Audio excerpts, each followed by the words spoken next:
فرمان مصطفیٰ صلی اللہ تعالی علیہ وآلہ وسلم جنت کی چابی نماز ہے اور نماز کی چابی پاکی ہے۔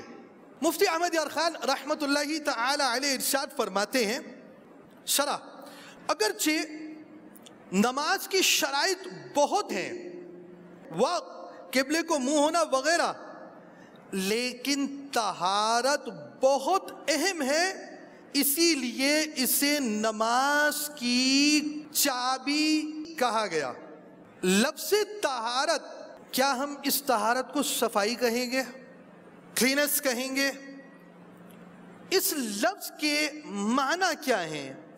کپڑے تو بڑے اچھے پہنے آپ نے، کپڑے صاف ہیں، اجلے ہیں، عمدہ ہیں، دیکھنے میں جمیل و حسین ہیں، مگر شریعت اسلامیہ کی روشنی میں وہ پاک نہیں ہیں۔ وہ دکھنے میں تو اچھے لگتے ہیں مگر انہیں پہن کر نماز نہیں پڑھ سکتے، انہیں پہن کر مسجد میں نہیں آنا چاہیے۔ عمدہ لباس پہننے کی عادت ہوتی ہے مگر وہ لباس پاک ہے یا نہیں، میں پاک ہوں یا نہیں، میرا بدن پاک ہے یا نہیں، ان ساری باتوں کو جاننا طہارت سے ہے۔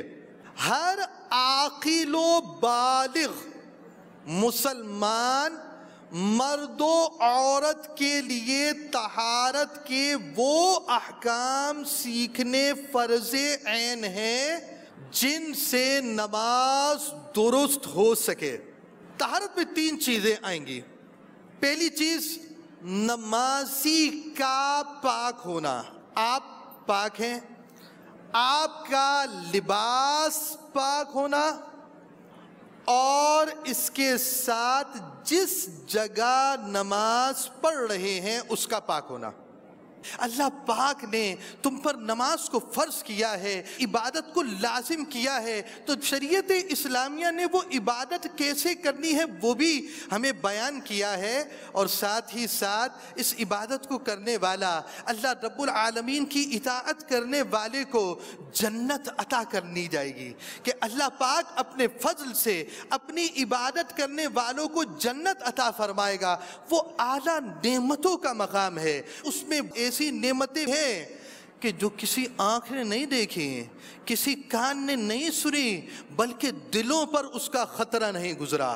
وہ کریم ہے اور اپنے خانے کرم سے عطا کرنے والا ہے، اتنی بڑی نعمتیں دینے والا، اتنی زیادہ نعمتیں دنیا میں دینے والا، آخرت کی نعمتوں کا سچا وعدہ کرنے والا وہ رب ہے۔